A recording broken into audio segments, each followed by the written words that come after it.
first time I went to the hospital to the second time, I went again for the same thing, was because of the same medications. My teacher from high school, from middle school actually, told me to stop. Like she showed me what that medication was doing and all of this. And she said, if you keep taking it, you're gonna put yourself again at the hospital, but worse. So this time it gotten so worse that when I went to the hospital, they said that they had to pump me out. They had to like do all this shit because of all the stuff that I was taking. And I was horrible, man. Like I literally felt I was dying. You're a kid. Like, I was a how kid old still. are you? This was when I was, Like this one was 15 when I was maybe? like 15 years old, 15, 14. So you start getting prescribed since you're 9, all the way to 15, and then 15 you stop? 15 is when I stopped, and that was when I went cold turkey.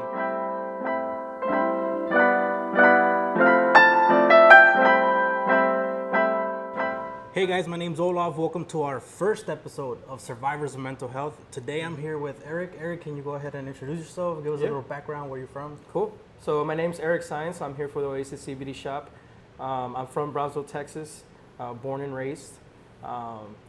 Before I started doing little businesses of what I'm doing as a baker, I was before a musician. I would play music before, and the love for the music's would, it's always in my veins and stuff like that. But I also do the baking aside, and that's what the creativeness came out. So Yeah, it's been definitely. amazing, man. Being a It's been musician, you naturally just were a creator. Yeah, I mean, It's art.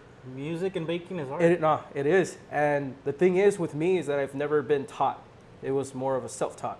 Interesting. So those tend to be the most, yeah. like the people who blow up the most, because it's... And my dad and my mom are very shocked when they found out that I was, be able to pick up a drums, pick up guitar, bass, sing. You play different instruments. Oh yeah. So How many instruments do you play? The only one, I guess you could say, was guitar, bass, drums, also singer, and a little bit of the piano, but not too much. But I still need to teach myself a little bit more. But yeah, they're very shocked. Like if I go to somebody's house, I pick up guitar, half my family is like, how did you do that? Because most of my families are like super, they're self-taught too, but they're taught by, teacher or something like that. So they're a little bit more. So sometimes when I bump into people like that, they're like, well, how did you do this? How did you do that? If they didn't teach you, and how are you giving yourself taught like to pick up certain chords or minors and all of this? And it was just coming out of my head. Yeah, damn, that's crazy. It was just flowing through. Okay, so tell me a little bit about how old were you when you started the music? It was something. It was around when I was 13 years old. 13 years old was when I picked up. Actually, no, 10 years old was when my brother was in Porter High School. They would have like pigskin, or they would have like something that having to do with football games. We would always be there. So I'd always look at my brother when he was drumming. And then my uncle, David Pitueda, he used to be the drummer for Bobby Pulido. So we would go to like events here at the event center, Migoland Mall. I would always be there and backstage. So you kind of have inspiration from and like an influence. Yeah. The thing is that I've never had gotten like talked from my family. Like they never, hey, well, let me show you how to play this or that. Yeah, like literally sitting down and showing you. No. It was just me looking at them and then going to see different artists, looking at like Signal's drummer. Like, man, I met a lot of cool musicians when I was little, and it didn't really affect me until now. Like now that I know the music a little bit more, and the Tejano background and the music and punk side and all of that, I met a lot of cool people, man. And the thing is that's when I started picking up drums or bass. I was just going off of seeing, like feeling like how they felt when they were doing it, the motions, how fast. And then same thing from baking, man. It literally, I'm self-taught. I never baked. I never knew how to make dough. It was just, well, it's this and this and this for the main ingredients, and whip it up. Yeah, you just, when you get interested in something, you really want to my do heart's that, in you'll there. find a way to get it done, educate yourself and learn. And that's literally how everything is, and that's what I feel like music-wise. Because if you think about it, most legit music, like songs from different bands and anything like that, it's all simple. Like I know Nirvana is like the most simplest band ever. Like if anybody can play their songs, but Yeah. that's what I mean. Like you don't have to be technical in anything that you do. You could just come in with heart, and if it's something that grabs the attention, well, grabs the attention. Yeah, and for the most part, if it's something that, like you said, that you have passion in, Oh it yeah, will reflect in the end product. Like people will connect to it, and the heart, they're man. like- It's the heart. It's because if some people that have been doing music for a long time tend to go off of what they're learning, and it's more mindset. It's never the heart. It's just mindset. Oh, I have to do this. I have to do that. I have to do this and like that. Be perfect. Make sure my posture is better. Make sure this is good. And yeah, too much mindset. It's never too much heart. And then at the end of the day, they're not happy with playing what they're playing. yeah, perfect. So you tell me that you started getting your interest like around the age of 10. In this segment, Survivors of Mental Health, we're trying to talk about and educate people more than anything.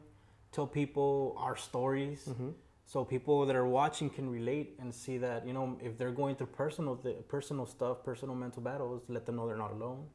Oh, And yeah. so, for the most part, it does get more detailed. People can have more detailed, specific types of anxieties, of depressions.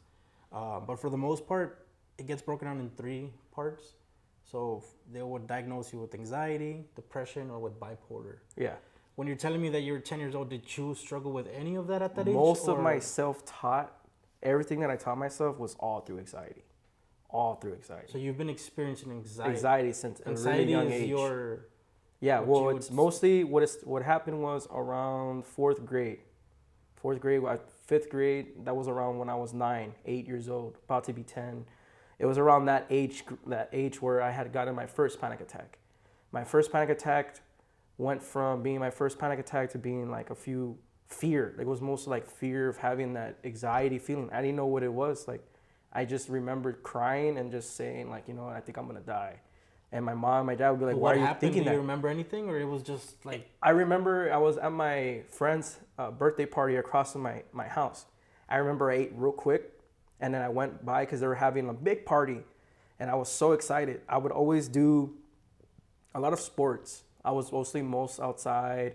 I was like just doing everything outside. And then one day, I don't know if it's because I ate a lot or I don't know what, but I went across to my street to my neighbors, and my mom was like, okay, well, just be sure you're okay because you just finished eating, so be careful. And I don't know, man, I was running around, and it was around the house, and I wouldn't stop. I was just running, and that's how much like I loved playing outside. It was like running all the damn time. And I just stopped. I looked at everything, and everything just started looking weird. Like, it was like I couldn't feel myself.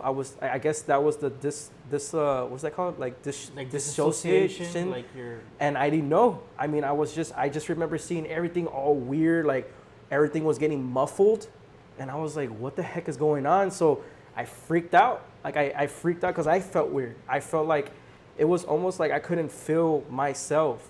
So it was almost like I was trying to grasp for something for me to be, you know, like planted, like Yeah. and I just didn't know what to do, man. So like I just closed my eyes and I just ran to my house, and I started screaming, and my parents were like, what's wrong? I'm like, I'm gonna die. And they didn't know what was going on. So they took me to the hospital, and they checked, and everything was fine. And they were like, he just had a panic attack. And then they gave me a little what was it? Prazolam. It was like less than a gram. I think less than a gram. It was like 0.5 milligrams. And So when they took you to the hospital, you were still like in panic mode? oh, hell yeah. Yeah, the whole It time? was almost the after. It was like I've never had that in my life. I've never had a panic attack. So how I felt, it was almost like, you know, when some like fear, something happens, you still feel kind of like uneasy still. Yeah, like you feel good, but you feel like, what the, you know what I mean? Like you just feel Yeah. like still scared. And from there, I started getting anxiety every single time. It went from having anxiety But like all how the time. often were you getting it? Like you said, that was your first experience, or do you It have was- any memory?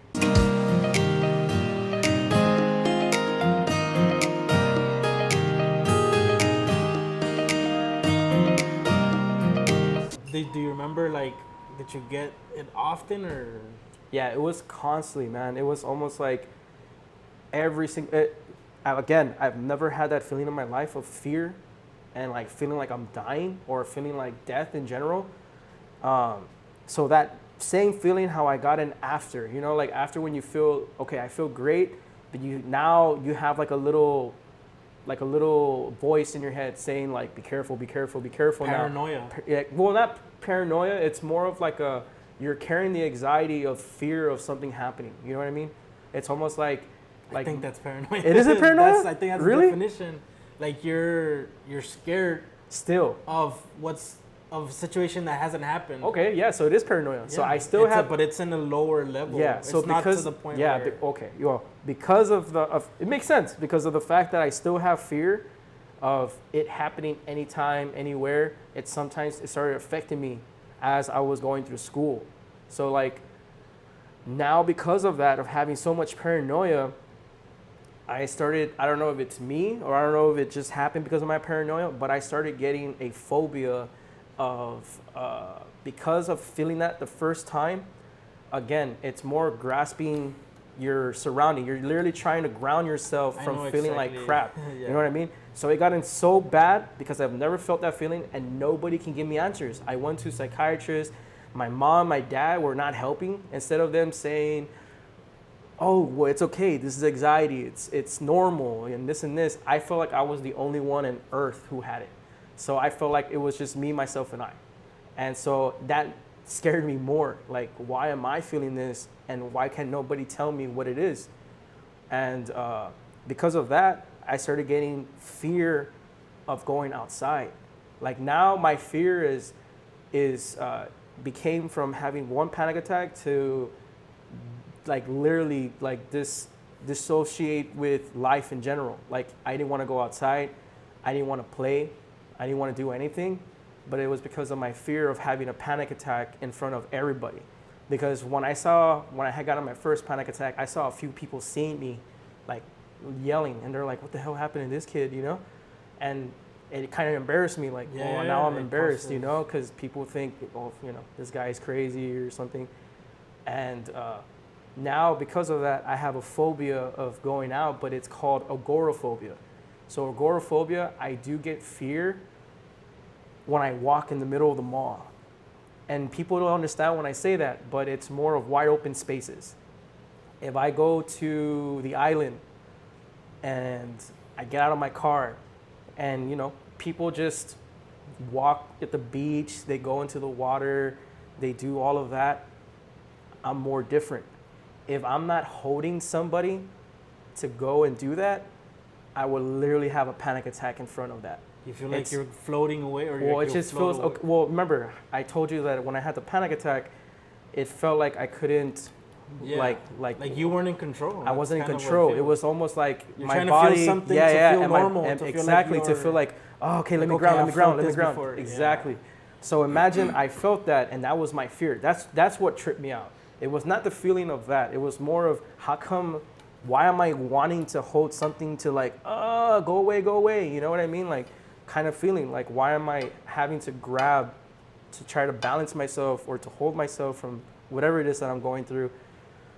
So because of that, that fear was in my head, and it's still to this day. Like it's not as strong, and so I'm able to do a lot of things that I wasn't able to do before, but that's still what I go through. Like if I feel horrible one day, I won't go anywhere sometimes.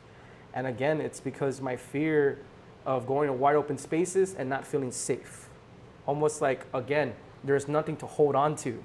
So I'm not gonna, like, there's no corners, there's no siding or nothing that's gonna help me, almost like a pillow, you know, okay, now I feel okay. Nothing like that. So imagine you're in the middle of the beach and there's nothing.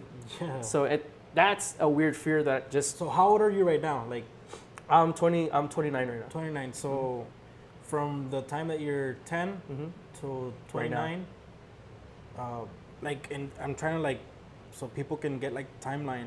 You're first having panic attacks. Like, at what point did you generate the phobia, or like that you realize? I was able to like kind of control it. No, that you realize that you had now a phobia? Because at first you said it was just panic attacks. So it was. Like, at what age? How long did it take? From 10 years old to 17 years old is when I found out it was a phobia.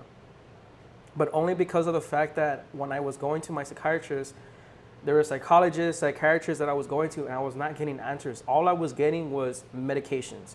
Here, take this medication. So from the age of 10, 10, you were being I was, medicated. yeah. And Wow. 10 years old, I was Do you medicated. remember what you were being medicated Yeah, with? so at 10 years old, from 13 to 14, I was taking alprazolam and paroxetines for night, like to go to sleep, to feel So good. that's more for anxiety, and the first one that you said is a benzo, isn't it? The alprazolam? Yeah, It's- it's in the family of. Well, like it's kind of benzos. like in the Xanax side. Yeah. Yeah, benzos. Mhm. And those are. Oh yeah, Nowadays, and that's for. I think nowadays they ban. Yeah. They ban. I mean- benzos from prescribing for anxiety because they have found that. It was fucking up your liver. Yeah. It literally Not was. only that, there's like long term, like in the moment, yes, it does relax your body, Mhm.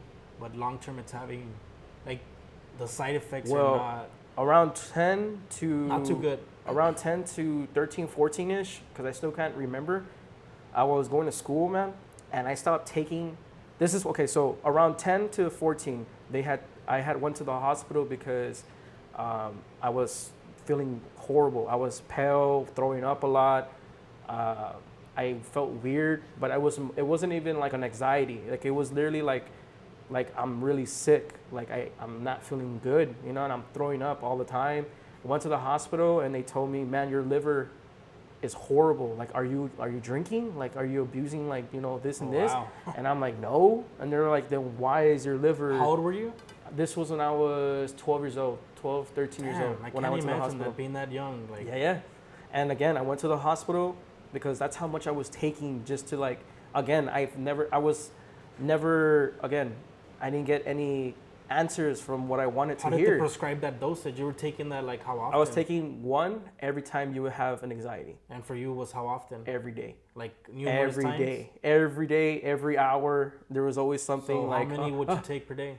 like 4 or 5, Wow. So Yeah. you were taking a good amount. a good amount. And how many milligrams was that? There was 1 point something milligrams. Okay. So sometimes they will say to cut it in half. Yeah. So that way you're able to take half of 1 milligram.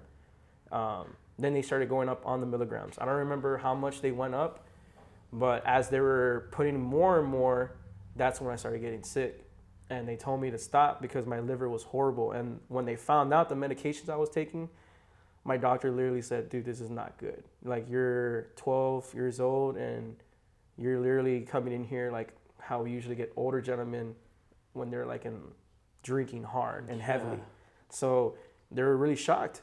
And again, like I didn't know what else to do. So from 12 to 17, I started to know a little bit more about anxiety. I was looking it up online. I saw that there was people having phobias. And there's literally, I think the first time I knew about a phobia was when I was in school and a girl had a phobia of spiders. And she said phobia. And I was like, it was my first time hearing phobia in general. Like I didn't know about phobias. I didn't even know there was a word phobia for something that you're scared of. Again, this is coming from a kid who's not only self-taught him everything in life, but you know what I mean? Like I'm having to pick up situations and things by myself. And nobody's ever taught me or told me about this and that. And this is when I was 10 years old. So, 10 from right there, that's when I started learning, okay, maybe I'm not alone. So when I went to school, a girl was scared of spiders because there was a spider. So she started having a panic attack, like how I felt. And I was like, whoa, she's having a panic she's attack? having like me. What? Like, is that my soulmate? Panic attacks together. Yeah. So she started freaking out. And from freaking out, she told me that she had a phobia of spiders. And then I was like, wait, what? She was like, yeah, I have a phobia. And I was like, what the hell is a phobia? She's like, phobias are practically like things that you're afraid of. Like, like you don't feel comfortable with, you feel uneasy, and you're afraid of them. So my phobia, my scare is spiders. And then I told her, well, my phobia is being in wide open spaces. She's like, oh yeah, that's called agoraphobia. And I was like, what? So like that day I was like, I think I could get better. You found a term I found relief of, okay, so I'm not the only one. So then I went to my psychiatrist and he didn't know anything, man. Like he just wanted to prescribe me more medication. So we went to another guy that was from Florida. He used to be here in downtown. He was amazing, man. He's the one that told me a lot of things, like what to be careful. He was more of like, this is a phobia. Everybody has them, have anxiety, they have panic attacks. So what I wanted you is put you in an uncomfortable spot, like take you to the mall and make you walk in the middle so you can understand that you can literally take care of it. And we've never did that because he actually moved. But when he told me that, and I said like, okay, so if it's all mindset, then it's not necessarily me in general. So it's just my mind. My mind is still playing that past when I was 10 years old. So I would kind of put myself into that situation. From 14 to 17, I was able to control it. I was able to control it because now I'm in control, and I'll tell you when to freak out if situations happen. But to now, I'm putting you away. So I started not taking medication, but I'm not gonna lie, from 14 to 17, that's when I was kind of going into the whole marijuana. Like a lot of people, because I would look up, online around that time, and I'll put agoraphobia, and there'll be a picture or a video of a girl documenting herself about how she feels and what she goes through, and what she was going through is how I do it, how I was doing it before. Like my fear was even going outside and just check something in the car. Like that's my fear. Like I don't know what it is, it just feels weird.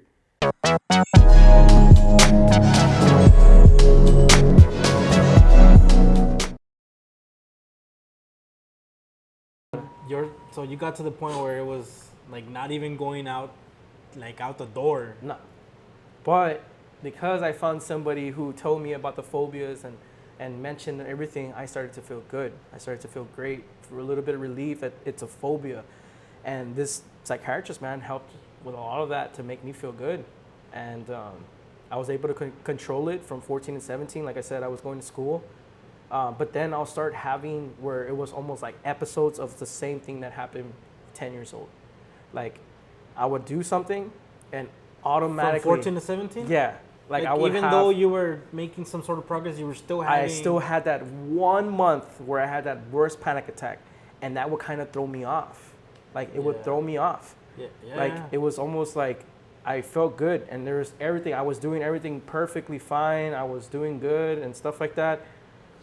But it could be that 1 month where you start to feel uneasy, you start feeling like not yourself, and then you're like, why am I feeling like that? And then a panic attack. I thought I was getting better. Yeah, and then a panic attack comes, and boom, now you're back to square one. Like how you're gonna get yourself out of it now.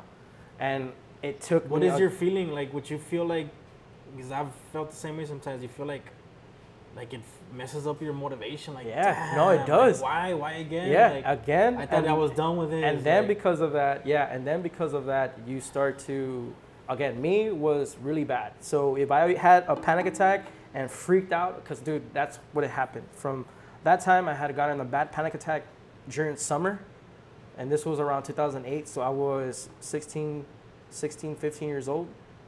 Around 2008, where I had a bad panic attack, and I was like right between Boca Chica. We went into like a little neighborhood, and I was yelling, dude, because I was having a panic attack. Again, just not feeling myself. I was in a car. I thought, car was gonna make me feel great and make me feel safe, but it made me feel horrible. So that day I had a panic attack, and I was freaking out. Everything looked weird. It reminded me of back the first time when I had it. So freaking out, dude. I was freaking out horribly. And again, same thing, went to the hospital and stuff. And because of that panic attack, it affected me from not going to school. And I didn't want to be in school anymore. So you were skipping classes? School and stuff like that. Did your family know? They knew because I was in the same grade for 2 years. That's when they were like, okay, what's up? Like, why are you failing? And But they were aware of your... They were, but my parents are not very... they they're made old less school. of it. Yeah, they're old school. They're like, come on, he's going through man. a phase. Yeah, like he's this happens to all the little small kids and teens and stuff. So he'll get over it. But it's not that my parents didn't care. They cared, and especially when I would go through it, they would help me. But they didn't know what to do. Are your parents born and raised here, or where are they from? Well, my dad was born here. Then he was raised in Chicago, Illinois. And then from there, my mom was born and raised here. But her grandma, which is my grandma, she was born and raised in Mexico. So, okay. So your mom's like old school Mexican? She like that, she is like that, and she doesn't want to admit it. But yeah, she's very old school Mexican.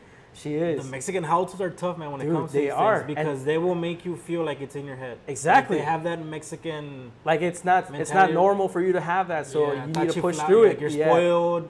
Like, nah, back in my days. He doesn't do anything all day. He's just Yeah. laying in the, and, you know, watching TV. And And it's I'm gonna like, tell you something. That's a terrible feeling because what you're describing is a terrible way to feel, man. Oh, Like, yeah. it just and to not have understanding from the people who should really be supporting you can really, really impact you even more. Like, Yeah, put because you then, into a darker hole. yeah, again, around that time, 14 and 17 years old, man, just like how you would assume, right? Having the 14, 17 years old, feeling like your parents don't care because they're telling you all these things and that's the least thing you want to hear. Yeah. So then you start to rebel against it, you know?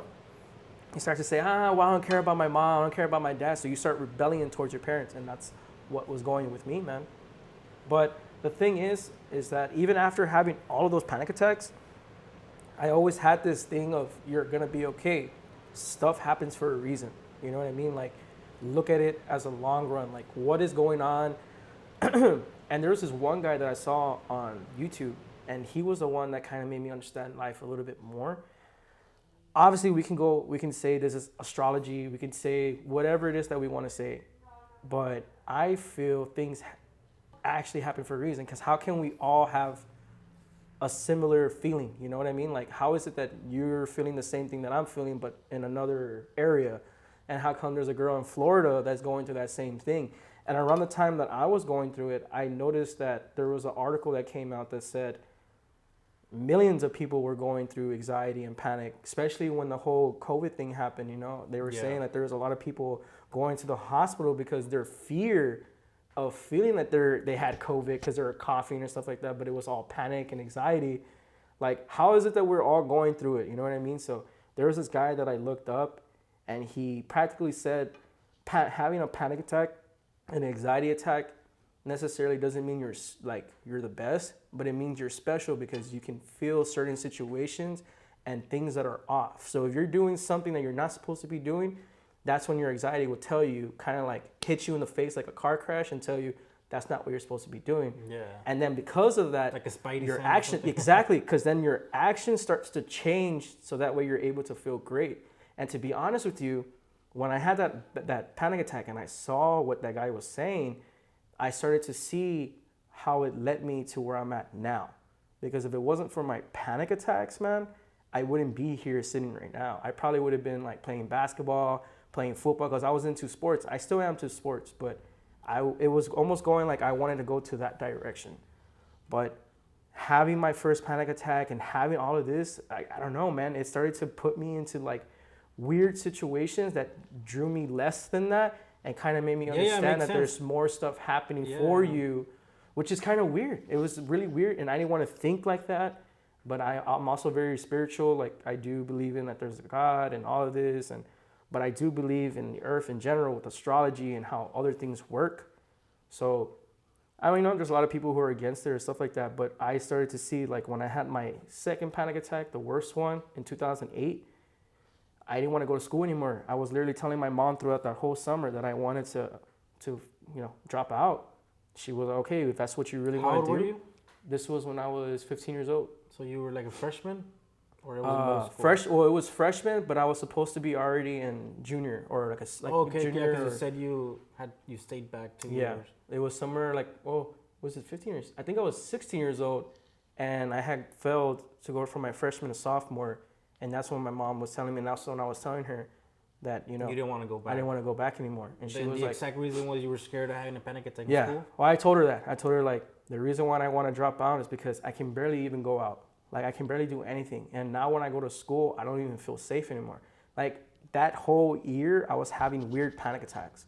So when I had gotten that panic attack, she told me that I still had to go to school and stuff like that. And she said, look, go for a month, and if you feel worse or whatever, then we'll drop you out. And you gave it a shot? I gave it a shot, but I was having panic attacks, man. Like, it was to the point where I would shake every time I was there, and then, I didn't even focus. And I took the medicines that I was not supposed to be taking anymore. Working. Not even working. It was just making it worse. How I felt great was when I was already leaving school. So I was feeling like that throughout the whole time. And as I was about to drop out, my counselor actually saw me dropping out, and she got real mad, and she said, "You're not gonna drop out. Like, I'm gonna make you still go to school so you're able to graduate." So I told her, like, I'm like, I can't. Like, I was kind of yelling at her, like, I can't. Like, I can barely be here. Like, I'm having weird panic attacks. And she was like, there's a school called BLA. It's less than people. You don't have to deal with too much people. Just go to the school, go there, and you're gonna feel different. You're gonna feel great.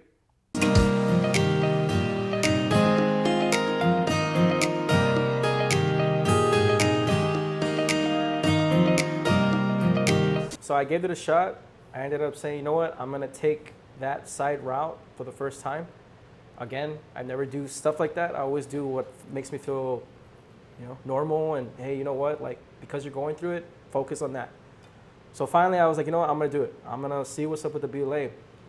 And I started to feel like this is where I'm supposed to be. I started to feel that as soon as I went to that school. So it worked for you? It worked. It was almost like I wasn't taking my medication, I wasn't doing nothing, but it was the first time where I felt relief, where I was like, wow, like being in another environment, like it made me feel better. Like it just, wow, like, this school is not, that's practically what BLA is. It's not necessarily a school, like, that you're gonna be there, like you're doing your own pace.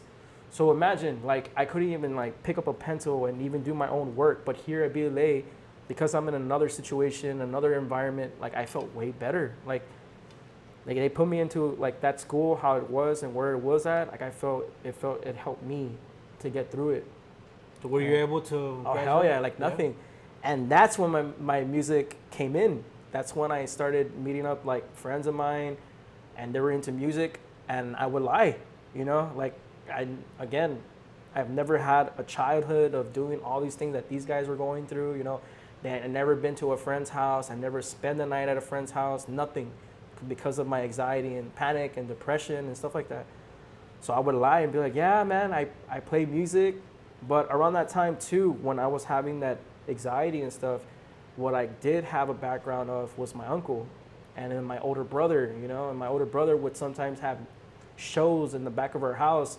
And sometimes, that's when I started noticing, was every time there was music involved, my anxiety would kind of diminish, because around the time I would have a panic attack or something like that, I would hear my brother in the background practicing with his band, and then I'll go and I will feel calm. I would feel great, calm, and it was like, man, this is so cool. So every time music was involved, I felt great. But when I was going through life, it felt horrible. Like I was like, But then meeting some friends of mine that wanted to do music, that's when we started talking. After you graduated, right? This is already after? No, this is like still. This is when I'm BLA.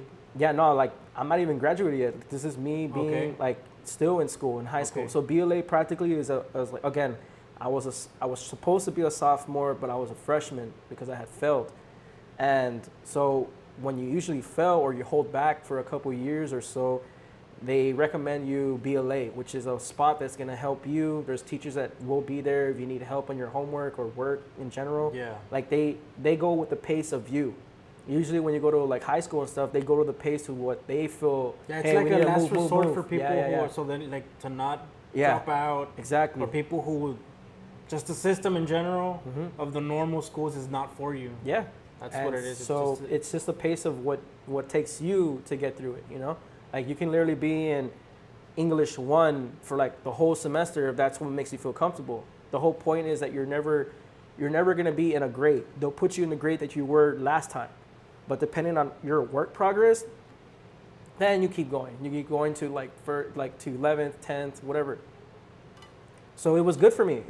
It made me motivated because in the back of my head, I was like, how can I catch up to my school? Yeah. Well, let me get on it. Making progress again. Yeah. So you're feeling good. I'm feeling good, and it's not like I'm not. That you have another.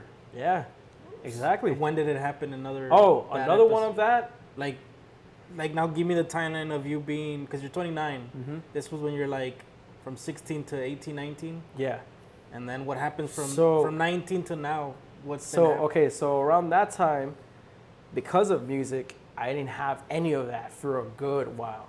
I'm talking about because I met my friend from school, and we started talking about music and started doing all that. I would go to his house, and we would start playing music. We would start, he was already in a band. He was playing drums.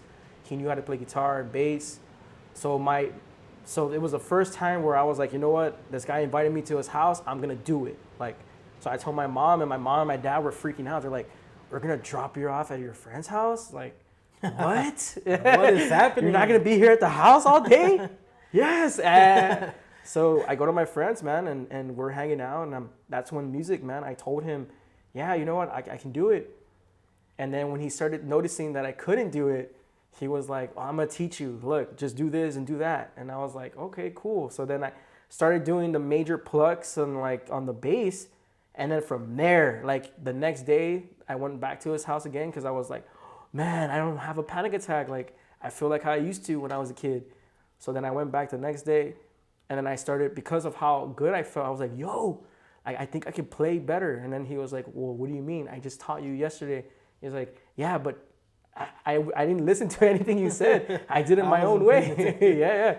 And so I showed him, and he was like, what the hell? Like, and I was like, yeah, dude, like, look. And then like, there's this song that I also played when I was at home, and I started learning myself. Like things started flowing, and and then I started feeling great, dude.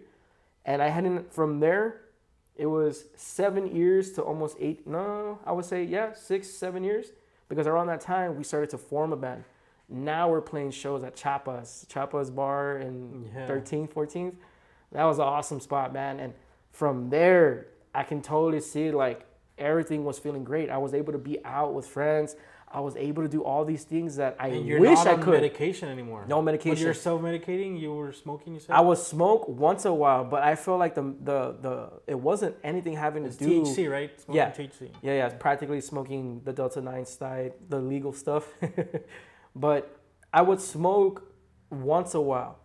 And the funniest thing is that I remember smoking the first time and having a bad panic attack.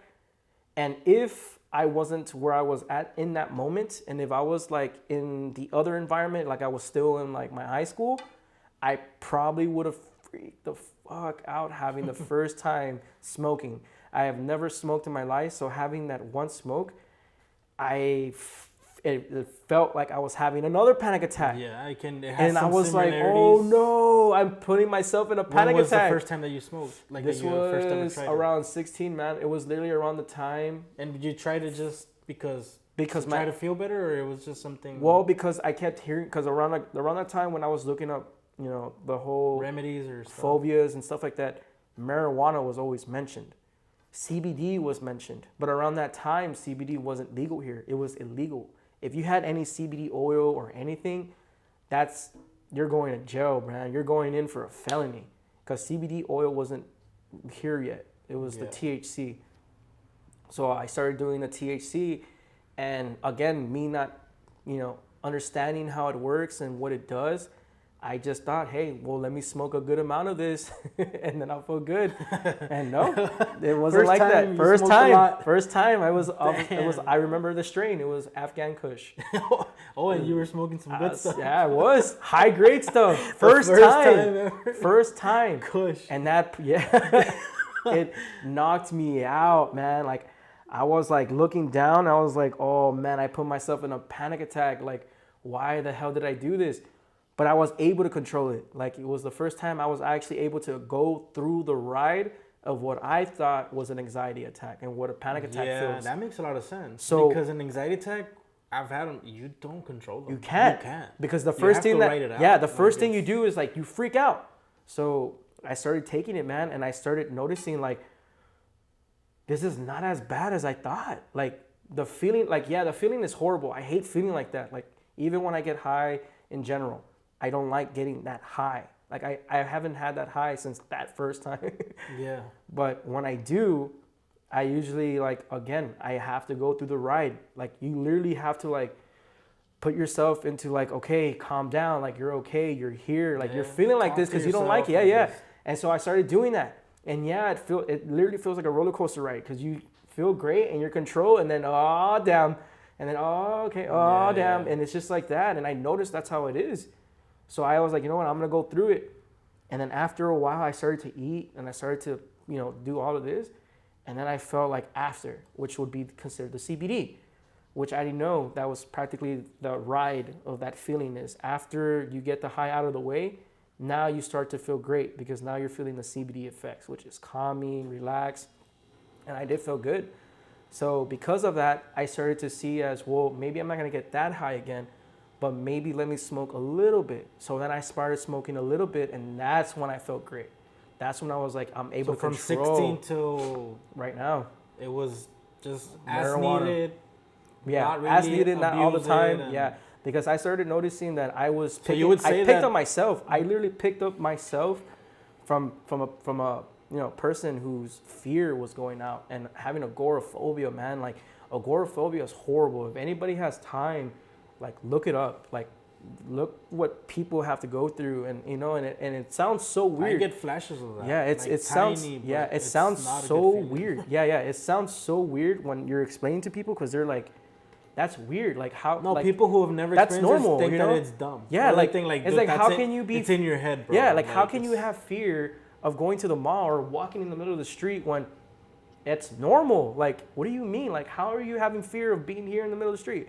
Like, people like don't understand. Like, Yeah. people who I play think it's basketball, also due football. to, like you're leaving your safe space. Yeah, exactly. Because your safe space in your case would be your home, your My room. home or like anything having to grasp. Like, Yeah. if I can grasp. And the like, moment you're not, and because you're in there, a wide open you're- spot, there's nothing to grasp. yeah, you So, start feeling Freaking out. It's horrible, dude. So, all right, what happened after? You said it was for like 6-7 years that you were making a lot of progress. Yeah. So you're like what, 26, 27? I was around. Like your last panic attack was in Oh, 16. so no, so Like- I had gotten a panic attack through that time, but it was me able to control it. Okay. It wasn't a panic attack how I got when I was in that situation, where it was so bad. Just overall, you had made progress. Yeah, because I was smoking and I was able to control myself while I would go through the high and stuff like that. It was almost I put my body into a meditation bliss. It was like, okay, like I controlled that person inside of me that freaks out when something bad happens. It's almost like once your energy changes, you're able to control. And that's why they always recommended meditation. I don't know if they told you that, like do a lot of meditation, do a lot of things. And the reason why, before I used to thought that was stupid, but I would understand the reason why. And there's even different levels of meditation where they'll even put you in an uneasy area or environment, and you literally have to meditate while you're doing that.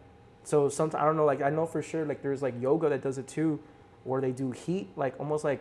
Yeah. And the thing is, Because it opens up your pores. Exactly. And you're like, yeah. but again, in meditation side of it, right? The point is they do that so that way, if you feel uneasy, the whole point is to control your breathing. If you can control yourself in an uneasy environment, no matter where you're at, you could be like in a car, for instance, like I can be in a car or I can be at a friend's house or something.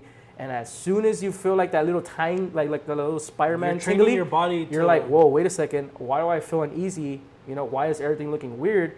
Then you start to put yourself in the meditation side to where you're like, okay, breathe in, breathe out, breathe in, breathe out. And then, feel great. Like you're gonna overcome this. Stop thinking about it. And that's how I've been doing it. It's been doing that. And that's why I've never gotten a bad panic attack until my dad got sick, which was a couple years back. I would say like 4 years ago, I think it was like 3.5 years ago, 2, to where my dad had gotten really sick. I think I was telling you about this, where he was retaining a lot of water, his kidneys were failing. There's a lot of things that was going on with him, and I had 2 jobs, and that was when I had my panic attack again, because I had my first kid, and I've never had children before, and stuff like that. So everything, I felt great. I felt amazing. It was the first time where I was able to control my anxiety. Like it wasn't really taken care of. Like there'll be situations where I would kind of like, oh, I can't do that. Oh, be careful. This and this, but it wasn't as bad. Like I was able to still do things. I was able to go to the beach and feel great and feel calming, do situations that are going to help me in that side. But again, like when something negative would happen or something, I was able to control it. When my dad got sick, I wasn't able to control it because now my fears were coming back.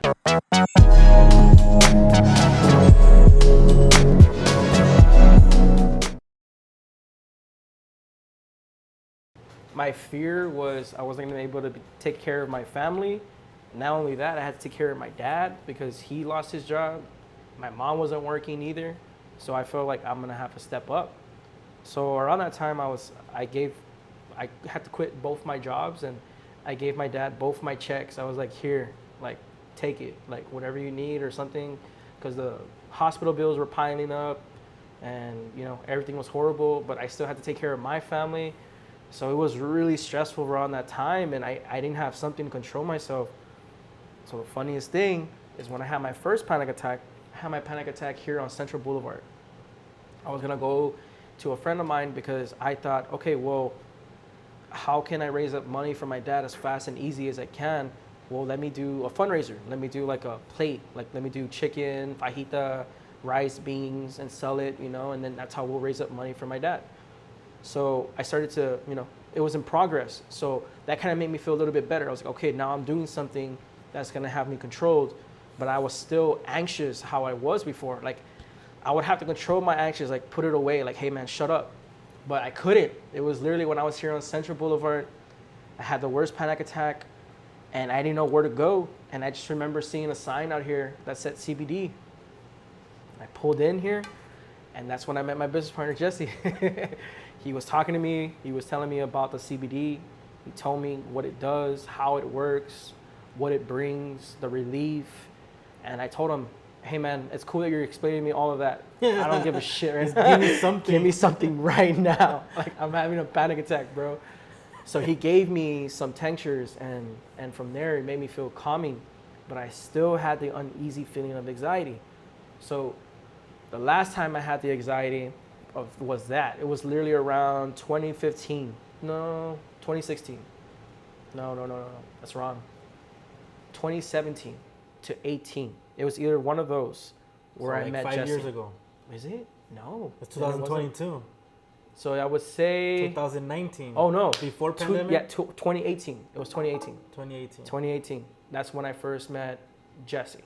So 2018, you have another panic, but it's due But to it's kind of like stress The situations. stressing that because you of my have dad. Yeah, it's from my dad. So from 2018, from going to 2019, I was a customer for a long time with Jesse. So around 2019, Taking CBD. yeah, Okay. and it was helping. And are you still smoking THC?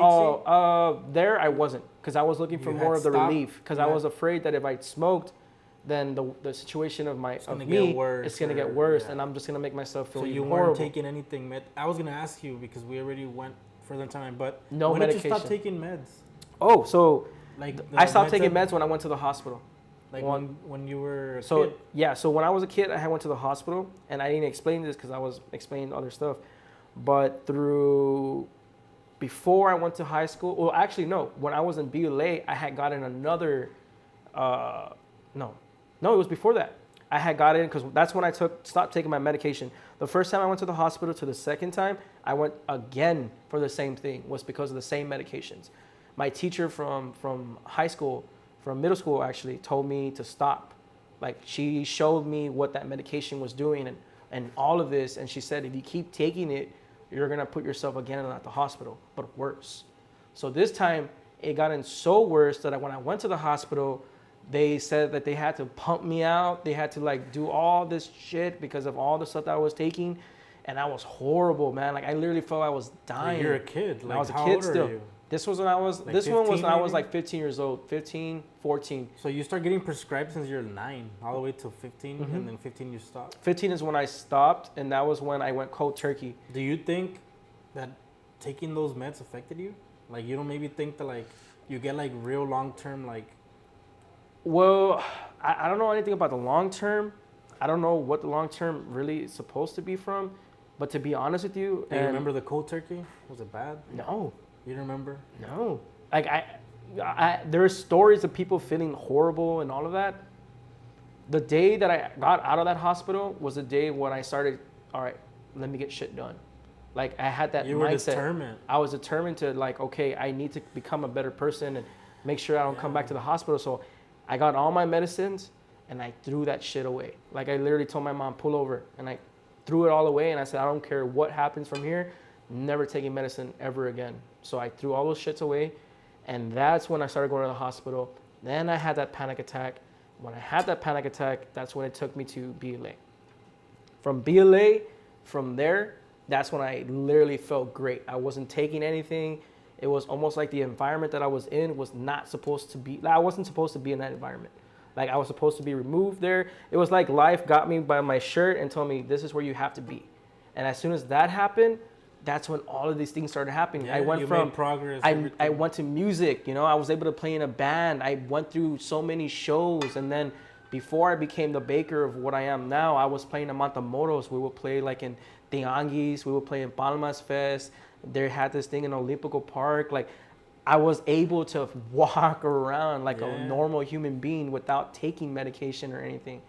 And so I felt great. And then from there, when I had that panic attack, when my dad was going sick, I was, you know, around 2018 and 19, I was a customer until one day I started to feel not great. Like I started to feel different.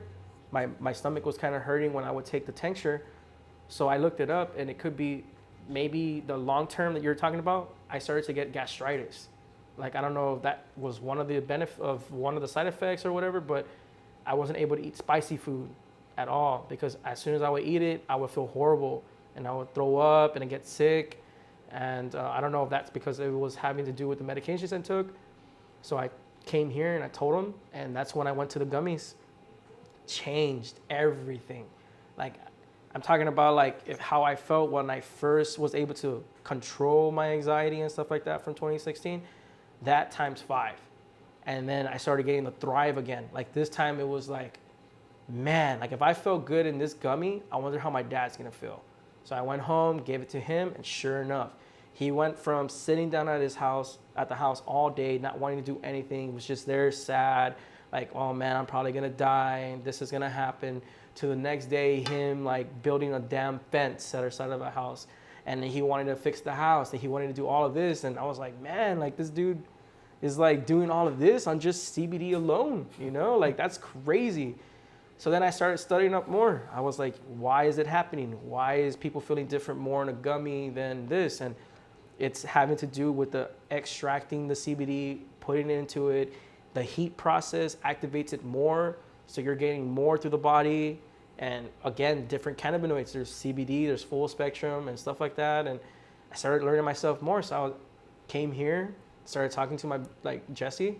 And I was like, well, I feel great. And I feel like, again, how I felt, right, when I had that anxiety attack, again, I always look at it now and I look back and I say I'm grateful for having all the panic attacks I had.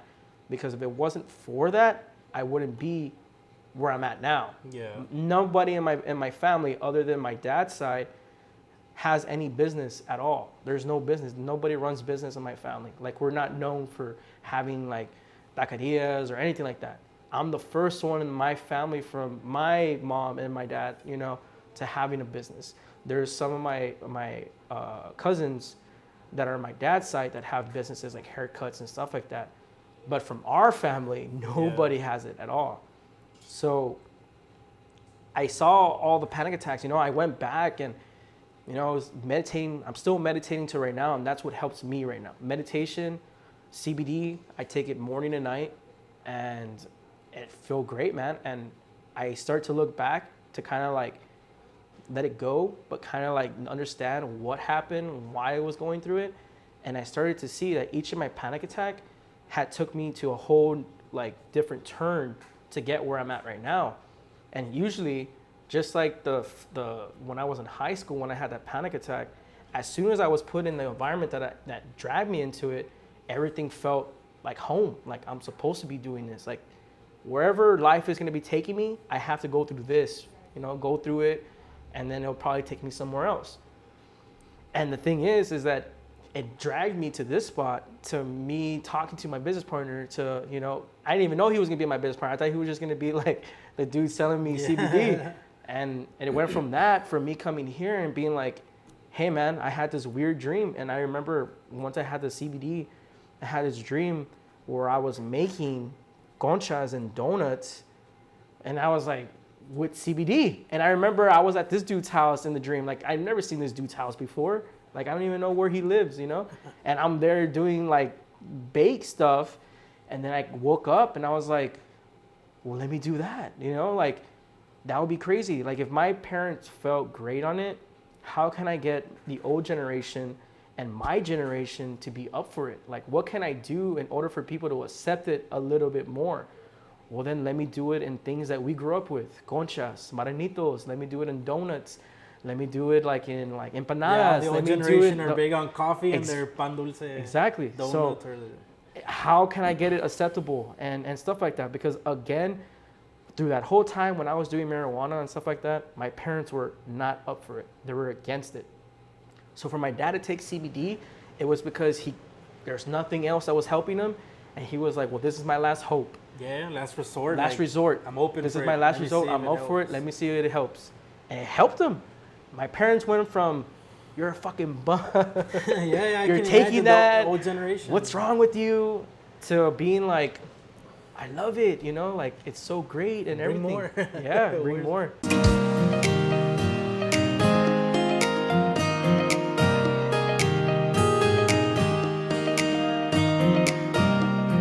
So then, right now, doing all of this, the conchas and being here involved in the business, it's been even more progress from the time of you being in the BLA. Yeah. Or how do you feel personally? Well, it's right a now? bigger, it's practically the same way I felt there, which is a thrive that I'm supposed to do something, whatever it is that I'm supposed to be doing. That's how I felt. Like I felt like it's a purpose. Like before, I felt like I had no purpose in living because I was having the panic attack and stuff. But man, I go through it to this day. Like I still go through it. But the fact is now I fuel it with what I want to happen. So now because I'm used to working all the time, that's all I do. Like that's literally all I want to do. Like my purpose is to keep going, keep going, keep going, keep going. If I have a time, which right now is what we're going through, which is getting everything ready, gave us 3 months to open up our new spot. And again, I thrive into that situation and I fill it in with work. Like what's something that needs to be done? What's something that needs to be taught? Occupy your mind. Yeah, occupy my mind. So I was gonna tell you that because Yeah. just from listening like outside and you're hearing you express yourself, it seems to me that every scenario that you're picturing, every time things got better, you were occupying your my mind. I was doing and I've stuff. learned that myself too Dude, because yeah. everything you're saying you went through, it's kind of helping me like hear your story because I went through this 3 years ago for the first time ever. So it doesn't Dang. compare to yours going through it your whole life. But it just I'm barely going through that learning curve of also going through the whole damn. Every time I got a little project is when it disappeared. You felt disappeared. Yeah, Yeah, when it was gone. And it's all about But then occupying as the soon as you mind. go and fall back into the habits of staying in your Stay room, in your room, not doing anything, not bad looking up, or- you're not looking forward to a week or Yeah, anything. that's when it all comes That's when back. it starts to come back because then you start to put yourself into thinking, well, I'm nothing then. Like if I have nothing planned, then I have no friends. If I have no friends, then I have no this. And if I have no this, and that's when that starts. Yeah, that's it when starts a domino effect. All of you it. just feeling Would like you crap. say that going through all that anxiousness and having anxiety, did it develop depression for you? It did.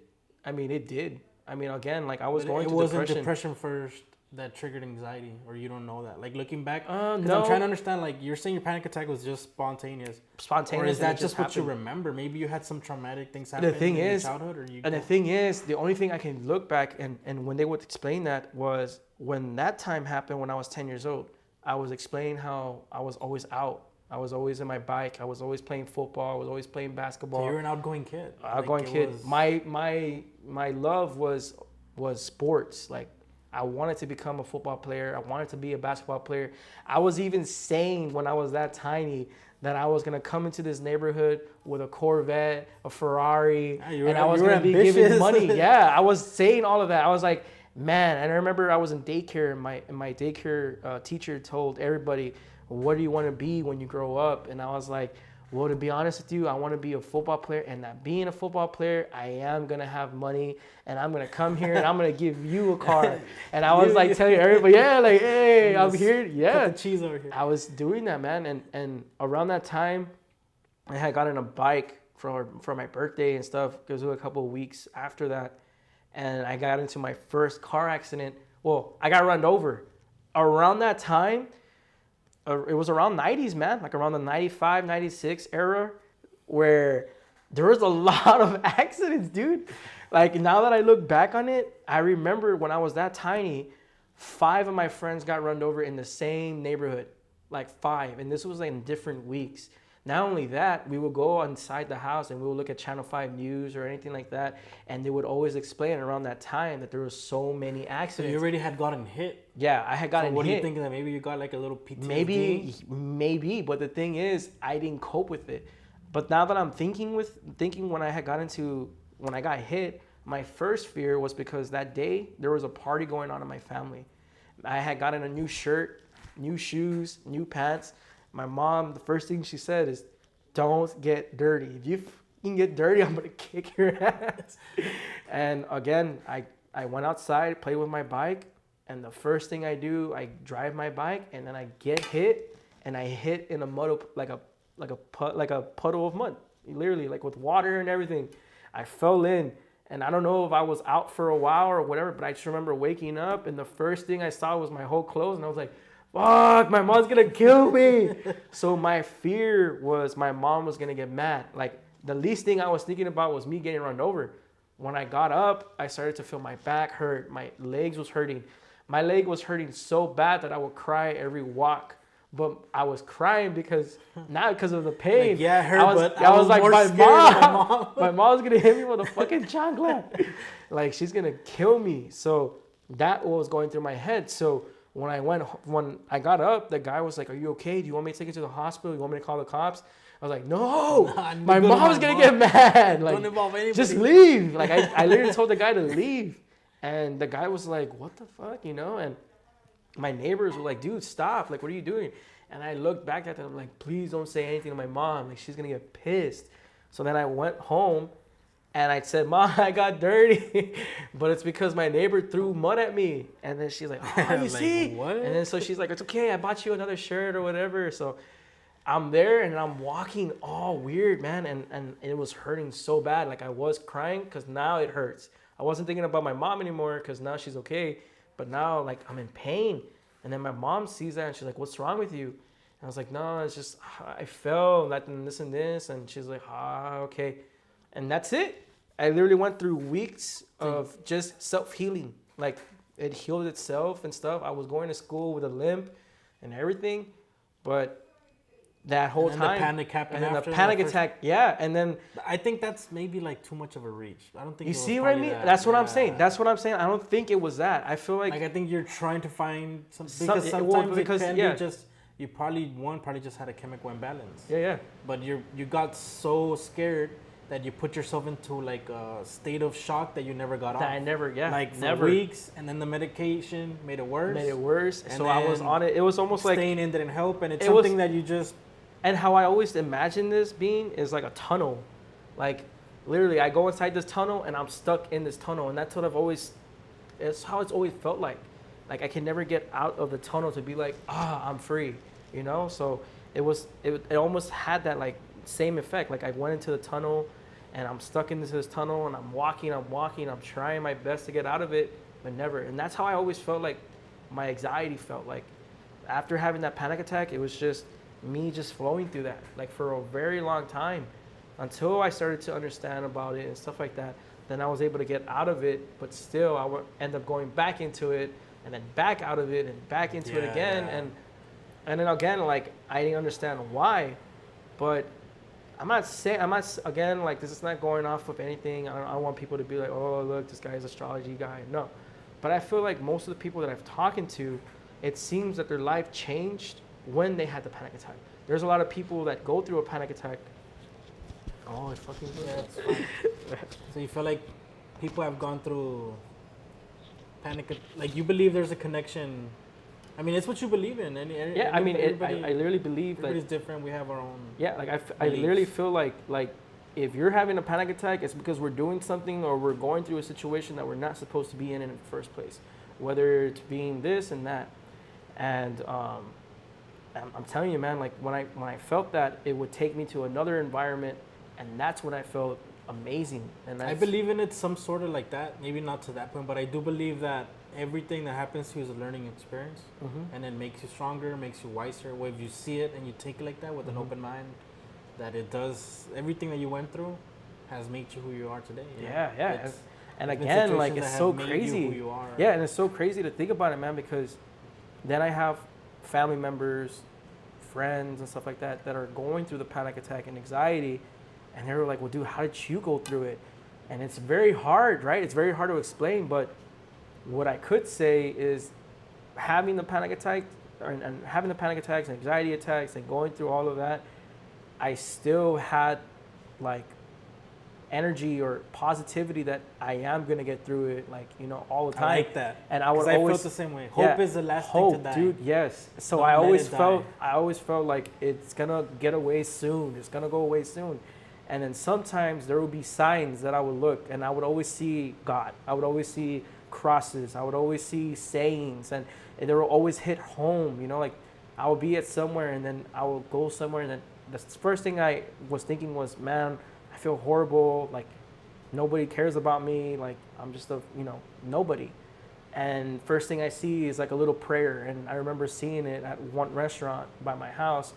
And, you know, it said, like, life is going to have its ups and downs, but God is there. So have faith and love and just spread the positivity, you know? And that hit home, and I started crying there. And my mom's like, you're having an anxiety attack. I'm like, no, it's just, you know, I didn't want to tell her, but I'm feeling like, you know, I could get through this. And eventually, man, you do. Like, you need to also, like, put in the work, too, where we have to help ourselves to get up and do it, to actually push through it. My stuff to me has been pretty new. I like what you're expressing because it gives me hope too. Like hearing you, look at how long you've been going through it.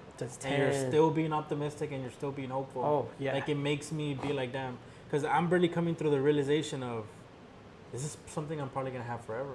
Yeah. And I thought when I first started, I was in denial of like, you know, I also started the meds and, you know, going through the whole phase of it. And I was in denial. This is not happening to me. Meds don't work. They're not going to work. Like, I was just rejecting everything. And I had to get to the point of once I made the progress and I opened mine and tried, like you said, when you were like, you know, let me give BLA a shot. I was like, okay, let me give a shot to the things that were, like in my case, getting out there again and doing stuff. You know, when I finally made all those changes and changed my habits, you started making progress, yeah. But then I still have had, like, I'm doing really good, and then one day, boom, you just gotta call it quits that day. Like, damn, I'm just gonna, today's done. Like, you know, you gotta just flip the page. Like, sometimes it just beats you. Like, fuck it, I'm gonna take the loss, and tomorrow's a new day. Yeah. But then it messes up your morale. Like, damn, like I thought I was done with this. I thought it was just gonna be for a year or two. Like, no, it's here to stay, buddy. Yeah, and that's what I want to tell people. That I'm glad that you're saying everything has worked for you. And I just want to tell people that, like me personally, I wouldn't say do this, do that. Try it. You're hearing a testimony for him. It worked. If you want to try it, go for it. And if it works for you, then that's perfect. But everybody's different. Everybody's situation is different. Oh, yeah. Everybody's body's different. Yeah. So, again, when I first started doing this business and how it became was because it helped me. It helped with my anxiety and what, you know, all of that stuff. And the reason why I wanted to do more edibles was to help a lot of people who go through like me. If I can find something that's going to help, whatever it is, I've always had this love of I want other people to go through it. Like, because if they're going through heavier things than me and stuff like that, and we always do that. We get customers that come in here, how I did it, and they will come here, sit down, and they're having a panic attack, and they're like, this is my last resort. Like, I literally came here, and I see that, and I'm like, man, this is what happened with me. That was me. That was me. So that's why I started baking. That's why I started doing all of that stuff, because if it helped somebody like me who was going through it at a very young age and is still going through the agoraphobia and the phobia and the panic till this day, but I'm able to control it. I'm able to understand that it's not bad having it. Like, whatever, to be honest, I learned to love what I have, because if it wasn't for this, I would not be here. I literally wouldn't. The fact that my thing went how it is now for just having that one panic attack. That one panic attack, I've always felt like it was just somebody picking me up from my shoulders, for my shirt and then dropping me where I'm supposed to be. And I started to learn to love having it. And again, there's times where when I do that, I start to meditate and I start to focus and I start telling myself that I'm in control of me. Like I control the anxiety. I control the panic. You already have your little. I already have my little thing, man. And it's been amazing. Yeah, and I'm able to do things because of that and because of what CBD has done for me. So what I do and the reason how my business goes, man, because there's a lot of businesses out there that always comes here the first time, and there's some that are jealous. I don't know why, but I guess that's just business in general. My thing with business is not making money. It's to spread the education on cannabis and how it can help. There's literally a lot of things that's helped me, and I know if a lot of people out there are going through the same things, they are gonna feel the relief. They're gonna, whatever it is that they're going through in general, they're gonna feel great. So that's what goes when I wake up every day and I do something with CBD bakes or anything, or we got new product at the shop or whatever. I have so much positivity and I have so much love that I'm like, man, like if anybody comes in here, I'm just gonna boom, boom, boom, boom, because they're gonna feel great, they're gonna feel amazing, whatever it is. And that's what gets me going. That's what drives me to get a business, is to help a lot of people and to educate a lot of, because man, when I've been doing this, I've had like my family members, teachers, I've had a lot of people that told me cannabis and everything that I'm doing is horrible. Old school generation. Yeah, horrible. Like, you're gonna be a bum, you're not gonna do anything with your life, you're dumb, there's nothing you're gonna do that's gonna make us believe anything. Damn, that's harsh. Who would say But around that time, because of how it helped me and stuff like that, I passed through that. And this was, usually if this was me back then, I would have been like, oh man, like people are telling me I'm like nobody. But that didn't affect me. Like, I felt so great with the CBD and so great. Like, when people would tell me that, I'll be like, well, I'm gonna prove you wrong. So what I started to do was, the first person that I proved wrong was a teacher of mine.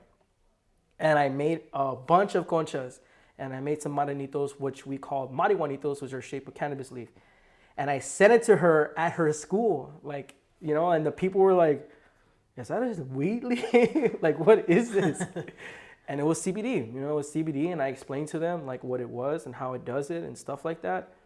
And they were like, wow, really? And then I was like, yeah, like there's other situations. Like if you have a drug test involved, there's things that you can take that can help with your anxiety. You know what's crazy is that if you actually did that, maybe there was a kid in that school that was you back then. Oh, yeah. And they probably were like, so, whoa. So you know the reason why, because you were looking for answers and remedies back then. So again, so what I started doing, that noticing that once I started doing this business, now again, how you just said it, that there's a kid there having that same situation, you know what I mean? And stuff like that. And what thrives me right now is the reason why I'm going to the school board a lot more. I just literally finished talking to Manzano Middle School. Like, I have never thought somebody like me. I went there, when I got invited, I went how I am right now. Like, there was a lot of people there who were talking. They had a suit. There was an army guy. There was a Navy guy. Yeah, there was like another person that had like 5 businesses and like something in trucking. Everybody was suited up professionally, and I was the only person dressed up like this, looking like how I am, man. And like, people were like, well, what do you do? And then I tell them about what, I tell them about what I do and why I do it and what it helps with. All of them, even the army guy, the Navy guy, were like, I need something for my anxiety. And I was like, well, you need to be careful because you can't have CBD when you're into the military grade or anything like that. That's against it. They don't even want you to do CBD in general. Like, get away from it. But they need it, man. They go through heavier stuff. There's people that are in there who's in the army that does PTSD. They do a bunch of things. They're getting like prescribed meds. Heavy medication. Really and strong. We get the veterans, like we literally get veterans that are taking 13 prescriptions to 14 prescriptions, and they come in here and they need something, and then they get off of all of that because of what CBD or the Delta 8 does. And like, it does amazing. So as I'm going through these schools, when I first dropped off that for my teacher, that clicked in me. Like, I literally looked at my school and I was like, I used to have fear of being here. Like, I would have panic attacks. How many other kids are doing that? So then I started to say, hey, how can I set up here in Porter High School? How can I set up here at Falk? how can I set up stuff here? And they're like, well, I mean, if you want to do something, you can bring your stuff and, you know, you can give it out, brochures, whatever you want. So I was like, well, what if I do a teacher appreciation, you know, where I bring cookies, I bring coffee, and I bring all of this and just give it out. So it started off like that. And then by the time I went to Manzano, I was talking to some of the people there and was saying that they were like, we love what you say. Because most of them are my customers, which I never knew were teachers. I didn't even know there was lawyers, commissioners. I mean, the list goes on from a lot of people who are coming to me and to my business partner to ask about like, what can they take for this and that? You know what I mean? And that's amazing. Me and my business partner, man, Jesse. I mean, we're always like so like, wow, you know, like people wanting to hear about cannabis and stuff like, and the thrive that we have is to attack the schools, man, because if we can attack the schools, it's going to be, I just wish CBD was a little bit more out there when I was going through it, because of all the medication that I took and all the ones that I was in the hospital with and stuff like that. If I knew CBD was going to make me feel great how I am right now, imagine if I could go back and just give myself a pack of gummies and how much of a difference it would have been, you know? It would have changed things. Maybe I wouldn't be where I'm at right now. Maybe I would have been something else, or maybe I would have been wanting to do what I'm doing now, but at an earlier age, so where maybe I can have more of a bigger outcome, you know, where I'm more quicker on it, I'm more whatever it is, you know, like I could have done it younger. Well, all those things always go through my mind, so I'm always thinking, well, how many other people are going through it? When I went to Manzano Middle School, and I was explaining what I did, but I had to be very conscious because I couldn't bring up cannabis there. You can't really bring. You have to be careful with your wording. Marijuana. What you say, who wants to do it? and it's in the Red Ribbon Week. You're like, oh, and it was around the time people were wearing their red ribbons, and I was like, why am I here? With the marijuanita. Yeah, dude. So I brought treats with no CBD, obviously, to the kids. So I would give them out. I would do like little quizzes or like little games. So it was more educational. Yeah, more educational to let them know what I do and stuff like that. I had to be careful of explaining exactly what it is. I did mention more of the CBD side, but never on the marijuana side. So I kind of needed to protect that a little bit more, be careful. But my question for most of them was, how many of you in here in the school have anxiety or have panic or have phobias? All of them raised up their hand, man. Like all of them. Like now there's a lot more kids now going through that than a lot of them were going back then. Like if you think about it. Yeah, it is. Like I don't remember being in elementary. And then having a kid there freaking out. Are you all okay? Yeah, Does anybody have any mental like stuff? Like what? Imagine. Yeah. Imagine. It would be like. That's crazy. Most boots. No, but to me it's crazy how there's no awareness of it. No, there's not. Because when I went through this, I like that you're really passionate about this, about education, wanting to help people. Me, I'm getting the passion of it now because I'm the same. Like when I went through my fair share of bad experiences with these panic attacks, there's no information out there, man. Like you've like what you said. I thought I was the only one going through this. Exactly. I went through this really big shock of thinking, oh, I think I have brain cancer. Like I was diagnosing myself with everything, thinking I was dying. Yeah. Sending messages to my family. It's a fear. Yeah. Like you're gonna die. I'm gonna die. Remember me how I was before. Like I went on this trip. Like people, I was so close to being put into a mental hospital. There's a lot of my friends right now that are musicians that have a business and stuff like that I'm grateful that I met from me doing all of this, and they go through the same thing. I have a friend of mine whose fear is once he gets sick, now he's like, I have throat cancer, I have pneumonia, I have like all of this. So he always goes to his mom, and his mom is a doctor and stuff. She's like, stop, like you're okay, you know. But I have a lot of friends that are like that, you know what I mean? And again, they know, but when you talk to somebody that has anxiety and stuff like that, they won't know until somebody brings it up to their attention of what they have or what they're going through. And then they always like, really? So, you know, so again, how I you was said, like that. Nobody's educated. Like, yeah. There's no education on it. Nobody knows exactly.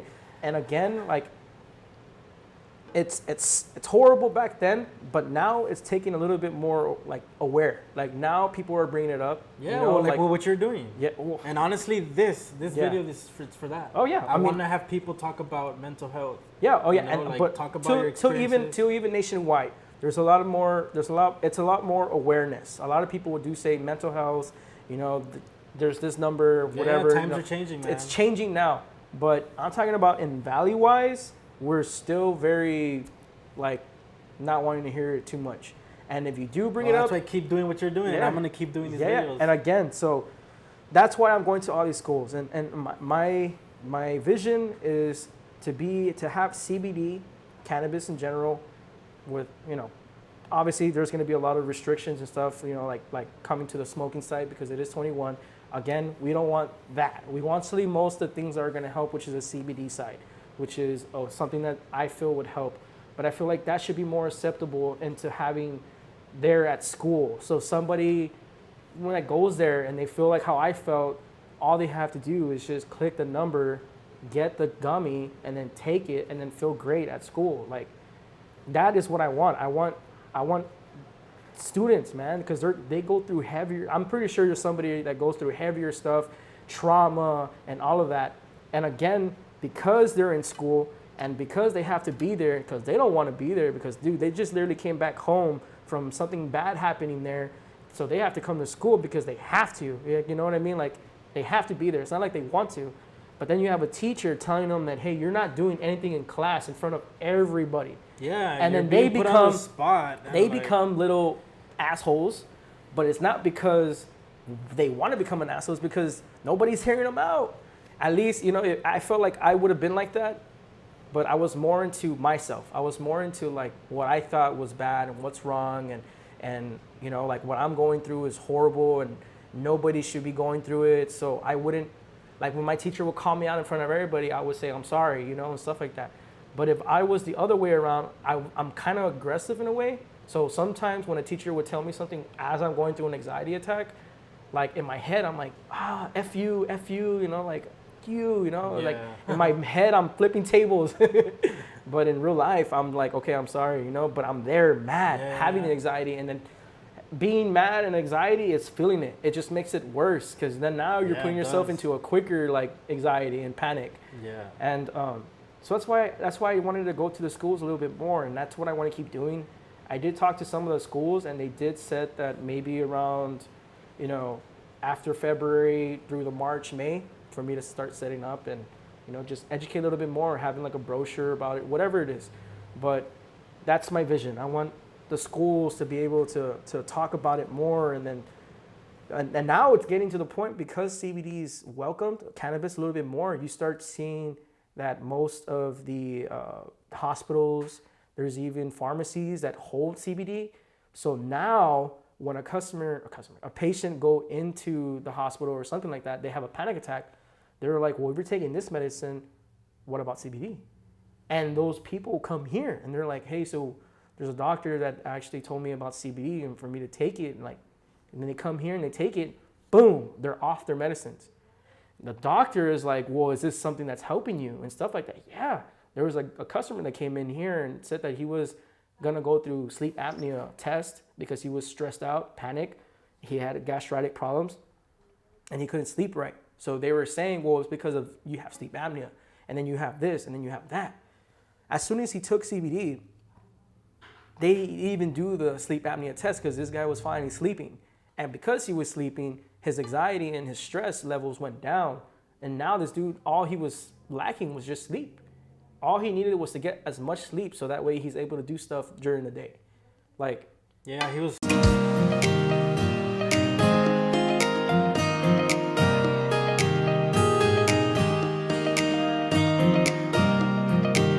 my thrive is to get everyone to feel great because I feel great with CBD and I felt amazing on it. And if I can feel great on it, a lot of people can too. It's Awesome. just educating. The education needs to be there. Nobody's educated here. Yeah. That's what I was going to ask actually. That was kind of just to give to the people watching. Mm-hmm. But I guess yours will be that. And that's fine. Like I said, I want to open up, put the exposure on each guests that I have, and I want them to speak freely. This works for you, talk about it. You know, Yeah. Me personally, I'm not going to sit and recommend a certain thing for people. I want my guests to do it.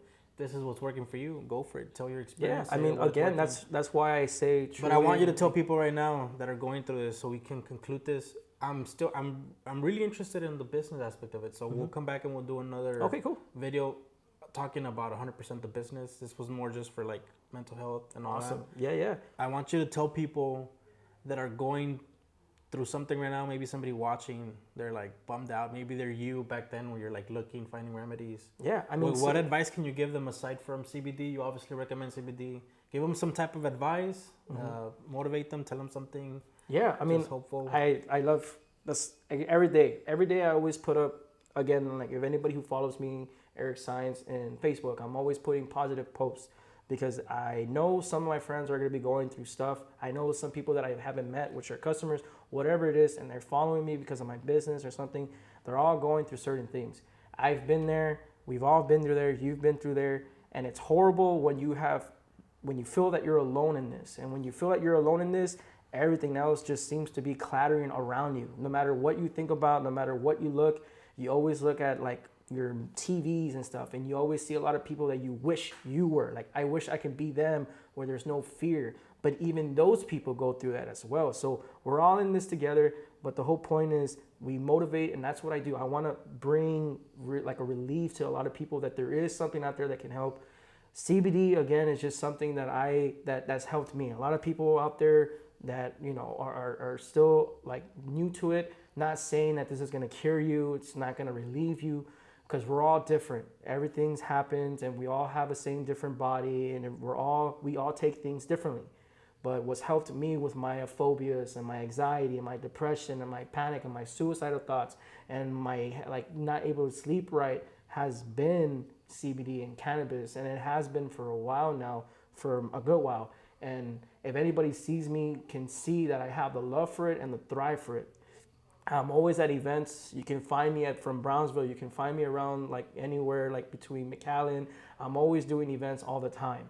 And the reason why I do it is because I know I'm going to bump into somebody there that is going through or is going through what I'm going through as well. Maybe something different. Maybe it's a little bit heavier. Maybe it's trauma. But I feel like this could help. I feel like if that's what I do, I want to spread the education. And then if it relates to you, then cool. Like, let's get this on it. The coolest thing is that it's all natural, it's all organic.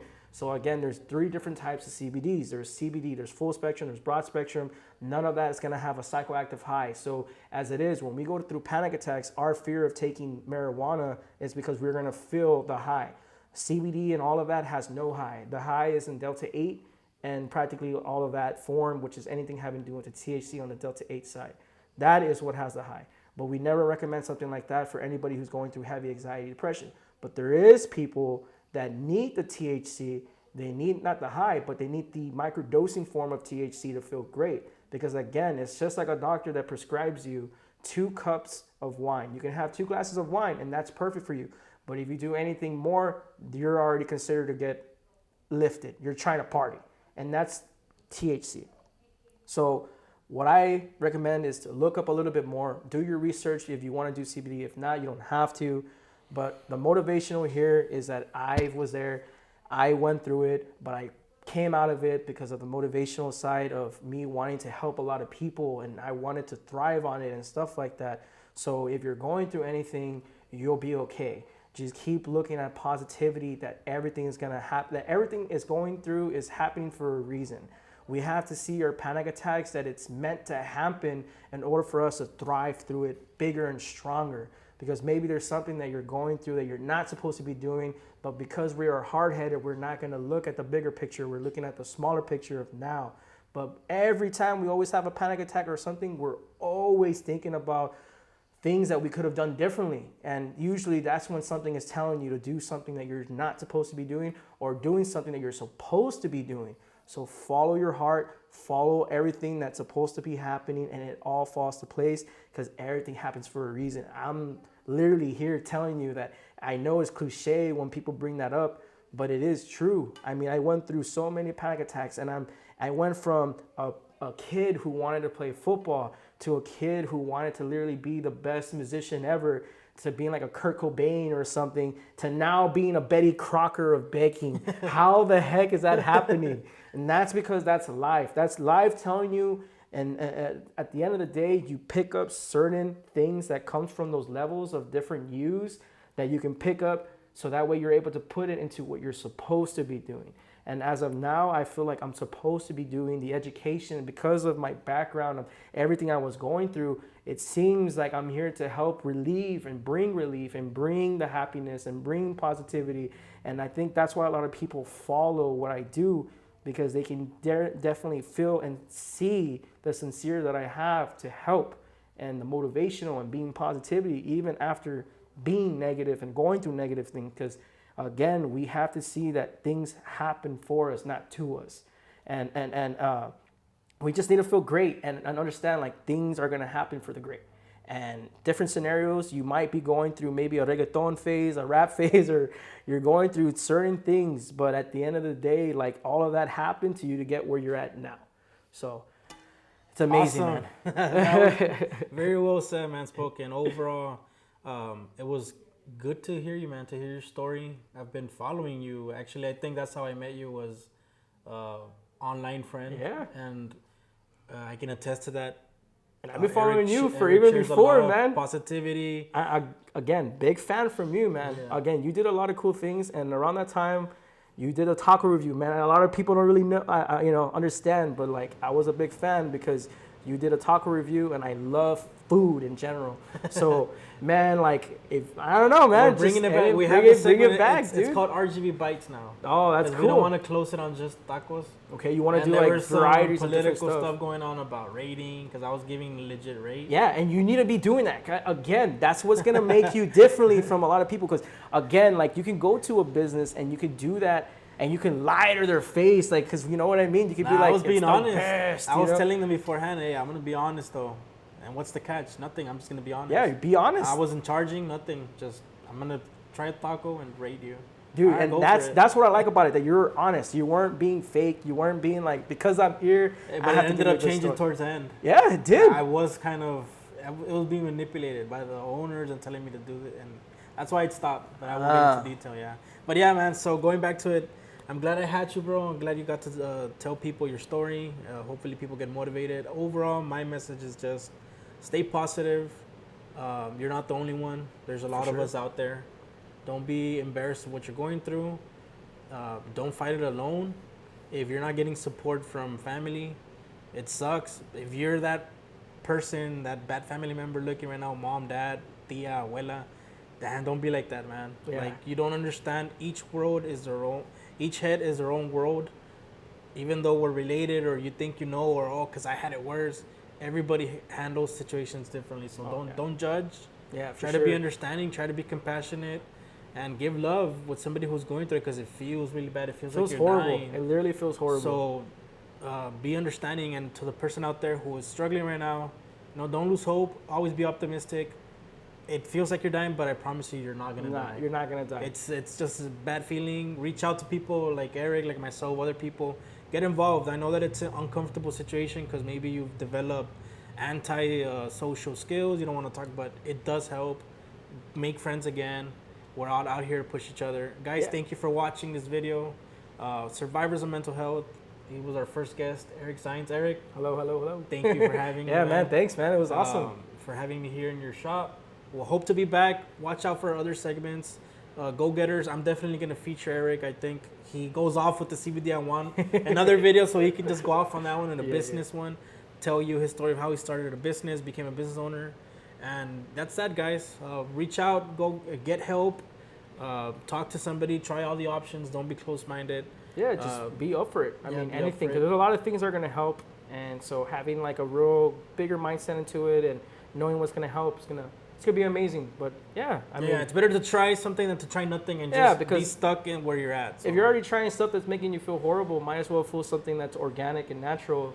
And I mean, the worst thing that is it didn't work.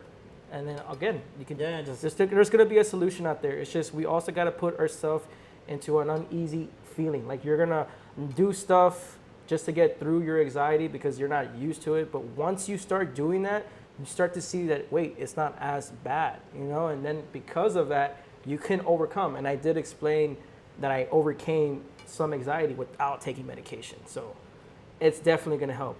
Awesome. All right, guys. We'll hope to see you in the next video. And this was our first episode of Survivors of Mental Health. Thank you.